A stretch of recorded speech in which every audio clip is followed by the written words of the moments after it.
In late 2025, three very different projects ended up in the same conversation. Replay was announced and canceled within days. Not Me aired years earlier, survived controversy, and became one of GMMTV's most discussed series. And Heated Rivalry became a focal point of international discourse. Different industries, different outcomes. But fans traced all three back to the same place: fan fiction. So the real question isn't whether fan fiction can go mainstream. It's why some adaptations move forward, while others collapse before they even begin. On November 25, 2025, GMMTV held its annual lineup showcase, GMMTV 2026, Magic Vibes Maximized, where it announced its slate of series for the coming year. Among the titles revealed was Replay, a BL project officially positioned within GMMTV's 2026 programming. At the time of the announcement, the series attracted attention for its premise, creative team, and cast. Replay entered the public eye as a fully endorsed project, expected to move forward into development and filming in 2026. Shortly after the series was announced publicly, fans began examining Replay more closely, not just its premise, but its source material. What began as online discussion quickly turned into pattern recognition. Readers familiar with earlier fan works noticed similarities that went beyond inspiration. Character templates, professions, relationship dynamics, and symbolic details that closely mirrored real people rather than fictional archetypes. As these observations spread, Replay was linked to real-person fiction, specifically material that had previously circulated within fandom spaces and had already been commercialized. Screenshots, archived posts, and side-by-side comparisons began circulating across platforms, documenting how real individuals' images, careers, and identifiable markers appeared to have been adapted into the story. This discovery did not remain isolated.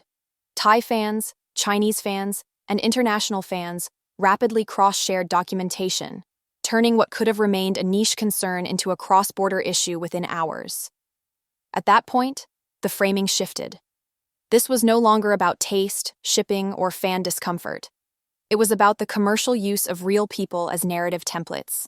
And that distinction changed everything. As fans traced the origins of Replay more carefully, one conclusion became unavoidable. The story was not built on fictional characters, but on real people. The source material was linked to fan works based on Bojun Yi Xiao, commonly referred to as BJYX, or Bojan. The real-person pairing derived from Wang Yibo and Xiaozhan, whose on-screen partnership in The Untamed generated one of the largest and most organized fandoms in Chinese entertainment. These works drew directly from recognizable public personas, career paths, and fandom-specific markers, rather than from invented identities that could be freely transformed. The fan fiction later connected to Replay was written by Jula Lumpa, who has also published under the pen names Shernara and Manara. Long before any television adaptation was announced, these BJYX-based stories circulated widely in fandom spaces and were later repackaged as original fiction. Crucially, this material had already been monetized. Much of it first appeared on Joylata, a Thai online fiction platform that explicitly prohibits the commercialization of fan fiction. Fans documented how BJYX-based works were nevertheless placed behind paywalls through platform loopholes, generating sustained revenue despite violating Joylata's stated policy. Criticism of these practices, including the use of real people's images and the rebranding of fan fiction as original material, had circulated within Thai fandom spaces since at least 2019. As scrutiny deepened, fans examined how the transformation from fan work to original novel had been handled in practice. Character templates, professions, and relationship structures remained largely intact, with only surface-level changes applied. In some cases, even symbolic details were preserved, such as racing numbers closely associated with the real individuals, altered only slightly, for example from number 85 to number 87. To many observers, these edits did not constitute meaningful transformation, but a repackaging of recognizable elements under new names. Further complicating claims of originality, fans documented the direct incorporation of real-world motorsport imagery and events into the paid fiction itself. Screenshots and side-by-side comparisons showed that specific races, riders, and visual material drawn from professional MotoGP coverage were used within the narrative, rather than serving as abstract inspiration. This raised additional concerns around copyright and unauthorized use of real-world material. What ultimately pushed the situation beyond fandom debate was not just origin, but scale and profit. The material tied to replay had been commercialized through paid chapters, platform monetization systems, and printed books, meaning real people's likenesses, dynamics, and careers were used to generate income without consent. Fan documentation later compiled platform-level figures to illustrate this monetization. Archived Joylada records showed revenue generated through virtual currency systems and paid access, with reported monthly earnings reaching approximately 800,000 baht at peak periods. Cumulative estimates place total income from BJYX-based material at several million baht, excluding printed book sales and offline distribution. While these figures were estimates rather than audited totals, they reinforced a consistent point raised by critics. This was sustained commercial profit, not incidental fandom activity. The impact extended beyond individual backlash.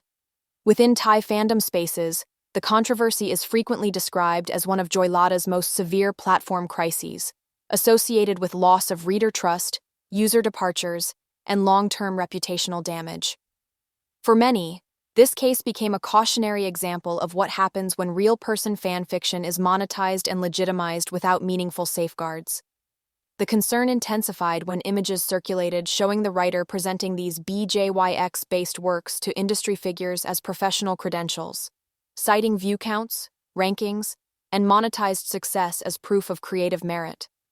For critics, this confirmed that real-person fanfiction had not only been commercialized, but actively leveraged as industry capital. From an intellectual property and consent perspective, this was the turning point. Fan fiction based on fictional characters can be rewritten, adapted, and legally transformed. Stories built on real people cannot. Once real identities become the narrative template, inspiration turns into appropriation.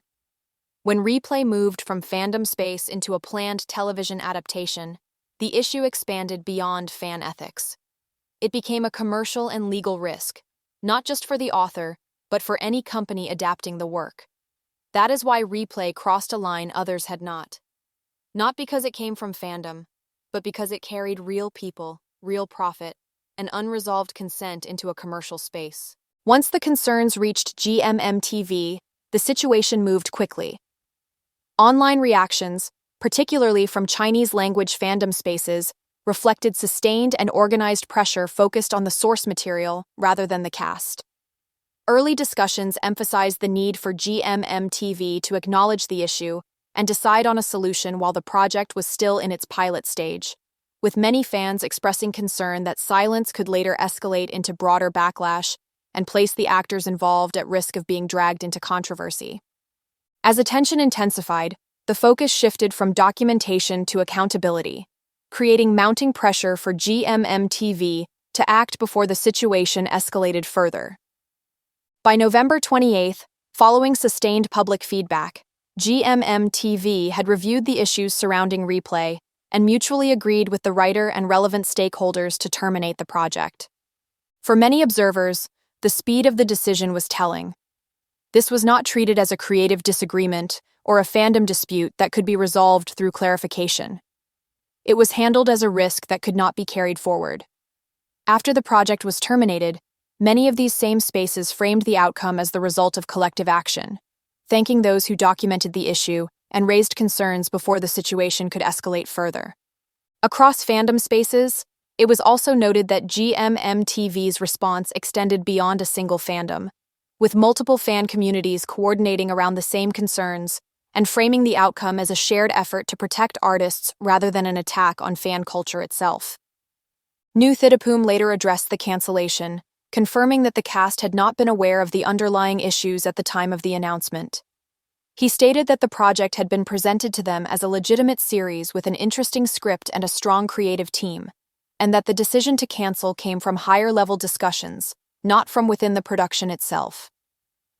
GPkP also indicated that the affected actors would be reassigned to a new project, reinforcing that the issue was not the cast or the idea of a BL series, but the material behind it.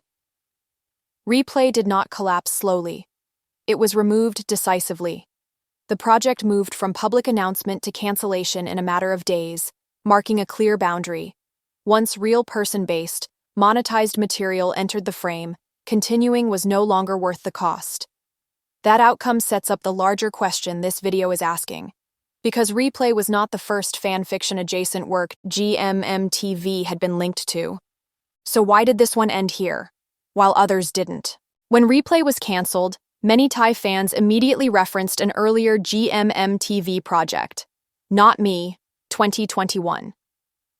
The comparison came up repeatedly in online discussions, not as an accusation, but as a question.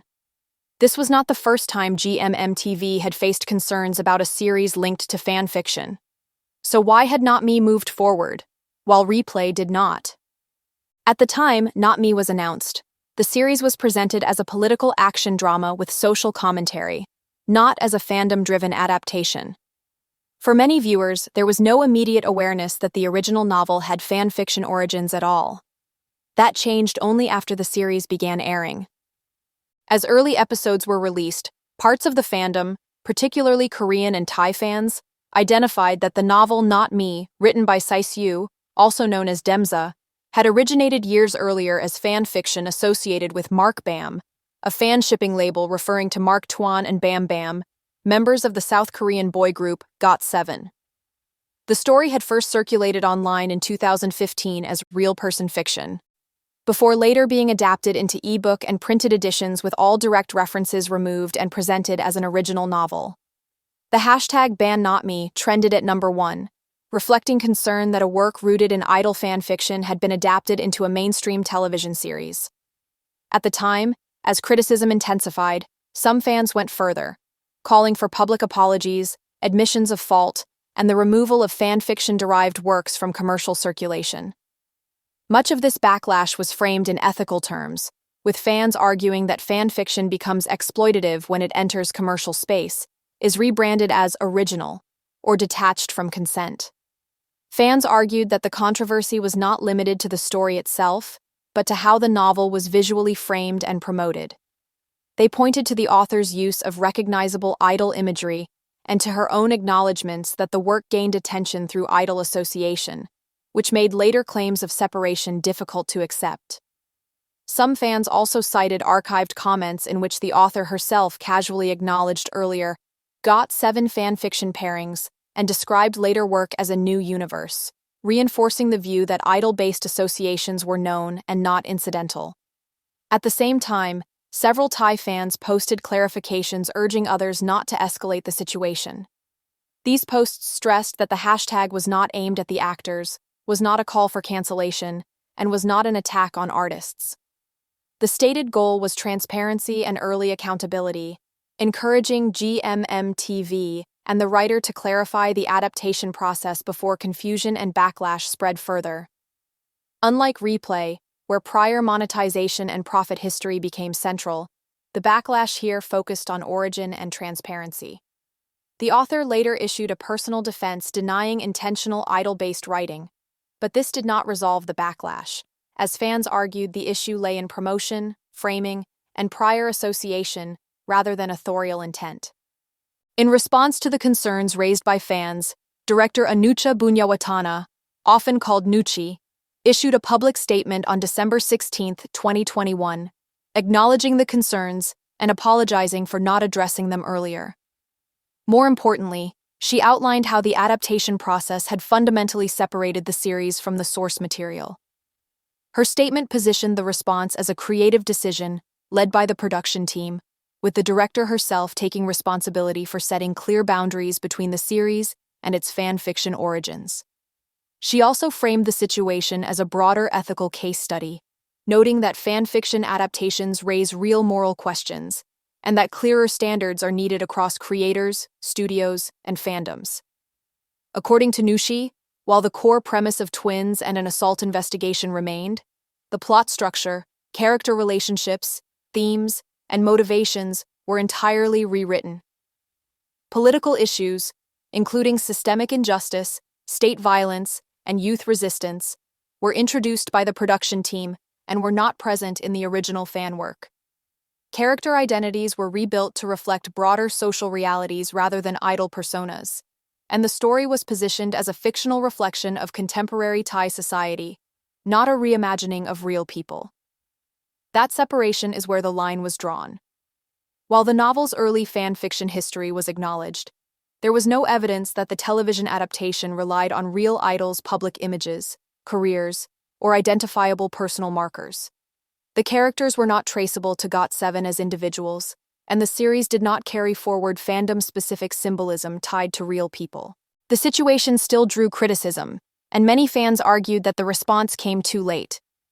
Retailers temporarily halted distribution of the novel, and publishers clarified their lack of involvement in its earlier circulation. Nevertheless, GMMTV promoted the series cautiously, aware of the sensitivity surrounding its origin and the series' politically sensitive themes.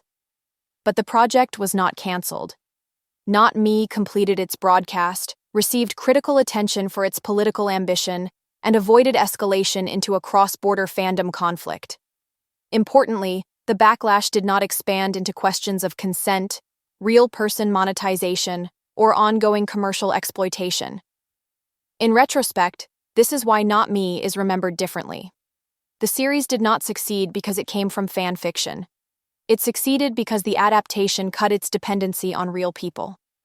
Whatever its origin, the final work stood on fictional identities, rewritten structure, and original thematic intent. This is the path Thai fans were pointing to during the replay controversy. Not as a defense of fan fiction, but as proof that once real people are fully removed, adaptation becomes possible. Replay could not make that separation. Not Me did. By this point, a pattern is already visible. The issue was never fan fiction itself.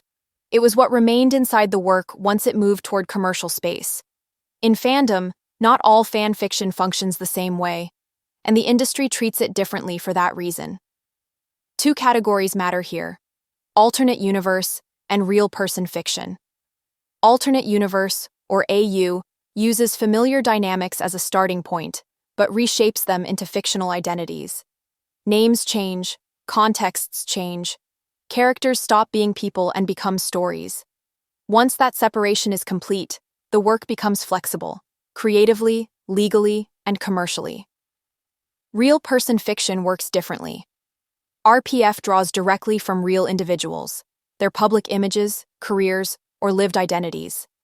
Even when surface details are altered, the foundation remains identifiable. That creates unresolved consent issues and reputational risk once money enters the frame. This is the line the industry keeps drawing. Fan fiction becomes adaptable when it stops being projection onto real people.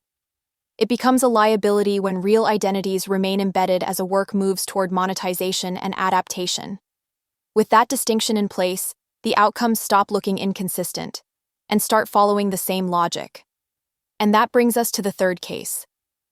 As the replay and Not Me discussions unfolded, it became clear that the underlying questions weren't about culture, but about how these projects were handled.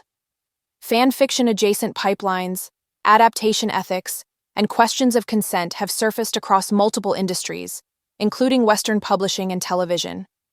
Heated Rivalry offers a useful comparison, not because it is Western, but because its development followed a different path. Like Replay and Not Me, Heated Rivalry has documented links to fan fiction spaces. Early versions of one storyline circulated online as an alternate universe work before entering formal publication. What makes Heated Rivalry relevant is not where it was produced, but how its fan-adjacent origins were handled before monetization and adaptation. Including this case allows the comparison to focus on process rather than culture, and to isolate the conditions under which fan fiction roots become a liability or remain a non-issue. The development history of Heated Rivalry shows how early fan-adjacent material can exist without becoming a liability, if it is fully resolved before publication and adaptation. The earliest stage of this process centered on Game Changer, the first novel in the Game Changer series by Rachel Reed, the pen name of Canadian author Rachelle Gogan. While drafting the story in 2016, Reed shared an alternate universe version on Archive of Our Own, AO3, under a separate pseudonym. At the time, she later explained, she believed the platform permitted only fan fiction rather than original work. In that version, the characters were framed as Steve Rogers and Bucky Barnes, a pairing widely known in fandom as Stucky. Preserved AO3 records confirm that this AU was publicly posted in 2016 under the name Eloise Reed, explicitly tagged as a Captain America alternate universe, with Steve Rogers portrayed as a hockey captain and Bucky Barnes as a smoothie shop worker. Alongside this AU stage, the broader Game Changers universe also drew inspiration from real-world hockey culture.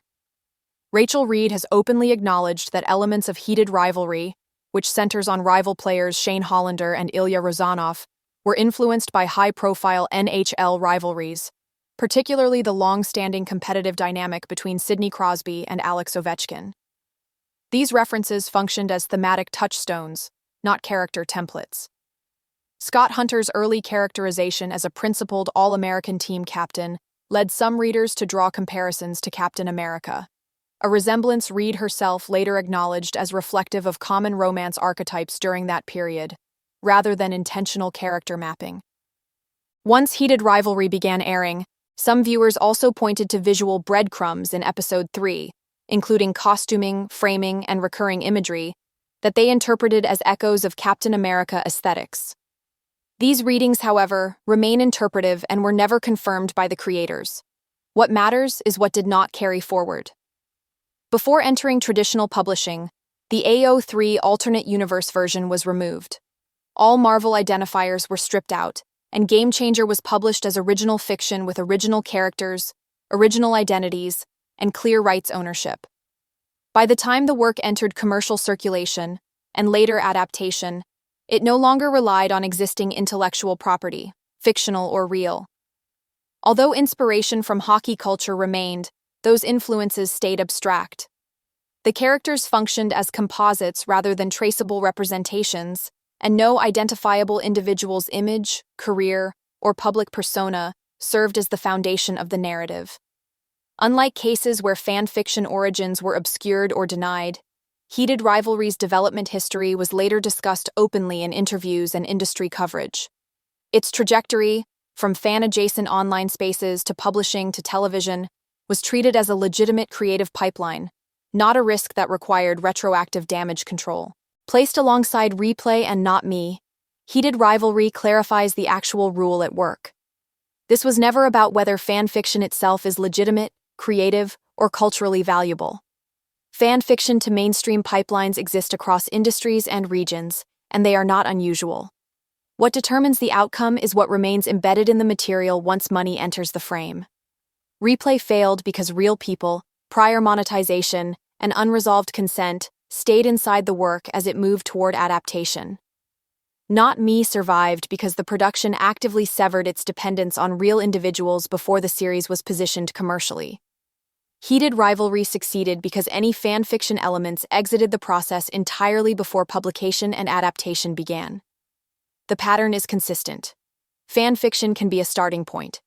But when real people, profit, and identifiable identities intersect without clear separation, adaptation stops being creative opportunity and becomes a liability. That distinction determines which projects can move forward and which cannot. And it is why Heated Rivalry moved forward, while Replay could not. At this stage, the pattern is no longer regional or genre-specific. Fan fiction has functioned for years as a testing ground, not just for BL, but for mainstream publishing, film, and television. It is a space where audience demand is proven, tropes are refined, and writers develop craft outside traditional gatekeeping. This is not unique to Asia. Some of the most commercially successful Western adaptations followed the same trajectory. 50 Shades of Grey originated as an alternate universe rewrite of Twilight before being fully reworked into original fiction. The after-film series began as fan fiction inspired by Harry Styles of One Direction, later rewritten, rebranded, and detached from explicit real-person identification before entering commercial publication and adaptation. What matters is not where these stories began, but what they became. In cases that successfully crossed into mainstream production, a consistent condition applied. Real people were fully removed. Characters became fictional entities, not recognizable projections. Names, careers, and personal histories were severed from living individuals before money, contracts, and distribution entered the picture. The industry did not legitimize fan fiction. It legitimized fiction. That distinction helps explain why some projects move forward and others stop early. When fan-adjacent work enters commercial space with no real people attached, it becomes adaptable. When real identities, prior monetization, or unresolved consent remain embedded, adaptation becomes a liability, regardless of region, platform, or genre. Seen this way, Replay, Not Me, and Heated Rivalry are not contradictions. They are case studies tracing the same rule from different angles. Fan fiction can be the beginning, but only fiction can be the product. So this was never really about fan fiction. It was about what happens when real people remain inside a story once money enters the frame. I hope this pause in the chaos made you think. And if it did, where do you think that line should be drawn? Until next time, this is GPkP.